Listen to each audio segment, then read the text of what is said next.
Hello అండి. ఇక్కడ మీరు చూసే వ్యక్తి మామూలు వ్యక్తి కాదు. ప్రతి ఒక్కరూ కూడా ఎంతో ఇన్స్పిరేషన్గా తీసుకోవాల్సిన ఆయన లైఫ్ జర్నీయే ఈ వీడియో. వైజాగ్లో జరిగిన శబల పండుగలో ఒక స్టాల్ పెట్టారు. ఆయన్ని చూశారు కదా. ఆయన ఈ స్థితిలో ఉండి కూడా చాలా గొప్ప ఆత్మశైర్యంతో ఆయన కాళ్ళ మీద ఆయన నిలబడి ఇంకా 20 మందికి పని కల్పిస్తున్నారు. అది కూడా చేతి కళలని చేతి పని వారిని బతికిస్తున్నారనమాట. ఆయన్ని మీకు పరిచయం చేస్తాను. ఆయన మాటలో విందాం ఆయన స్టోరీ. పేరమ్మా?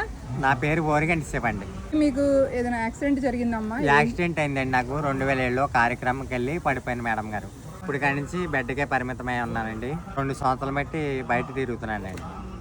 ఫస్ట్ మా ఇంటికి విజయరామ్ గారు వేరే జయజీశ్వరామ్ గారు అని కాకినాడ అమ్మ తీసుకొచ్చారు. అమ్మ ద్వారాగా విజయరామ్ గారు మా ఇంటికి కూడా వచ్చారండి. అప్పుడు కాడి నుంచి బుట్టలు అయ్యి చేతి వృత్తులు బతికించవా అని చెప్పారండి. ఇవన్నీ మీరు చేసినయేనా? ఇవన్నీ మేము చేసినాయి మేడం గారు. ఓకే. ఇలా ఉండి కూడా మీరు చేస్తున్నారు ఇవన్నీ? చేయాలి కదండి మేడం గారు.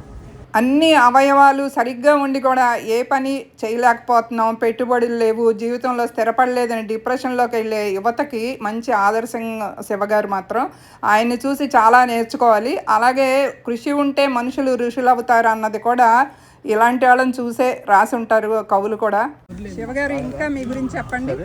మేము ఇంకా చాలా డ్రైవర్స్ ఉండండి, అలాగే పంచగవ్య ఉత్పత్తులు అండి, అలాగే పిచ్చిగూళ్ళు చాలా రకాలు అమ్ముతామండి. మా దగ్గర దగ్గర ఒక 400 రకాల ఐటమ్స్ ఉంటాయండి. నేనైతే ఇప్పుడు ఒక 20-25 మంది పని చెప్తున్నాను మేడం గారు. నా గోలు ఒక 100 మందికి చెప్పాలనండి పని.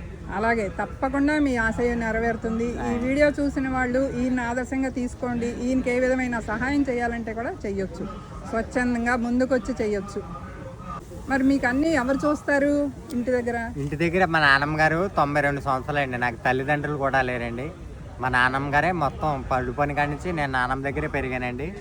పడుపని కాడి నుంచి కూడా 19 ఏళ్ళు పెట్టి నన్ను అలా బతికిస్తున్నారండి. సేవ కూడా మా నాన్నమ్మ గారండి. 92 ఏళ్ళండి. ఇప్పటికీ కూడా రుబ్బి ఇడ్లీ వేస్తారండి నాకు. అబ్బా, చాలా వినాల్సిందే. ఆమెను చూడాలి మరొకసారి. ఇంటికి రండి మేడం గారు, మాకు ఒకసారి తప్పకుండా వస్తాం. మీ ఇంటికి తప్పకుండా చూస్తాం. మా నాన్నమ్మ గారు నాకంటే ఎనర్జీగా ఉంటారండి. ఓ, మీ నాన్నమ్మ గారే మీకంటే ఎనర్జీగా ఉంటారు? అసలు ఆవిడ ఎనర్జీ నేను తట్టుకోలేదు. ఓహో, 92 ఏళ్ళ ఆవిడతో మీరు చేయలేకపోతున్నారు. రోడ్డు మీదకి మాకు పావు కిలోమీటర్ ఉంటుంది మేడం గారు. ఓ 10 సార్లు తిరుగుతారు డైలీగా.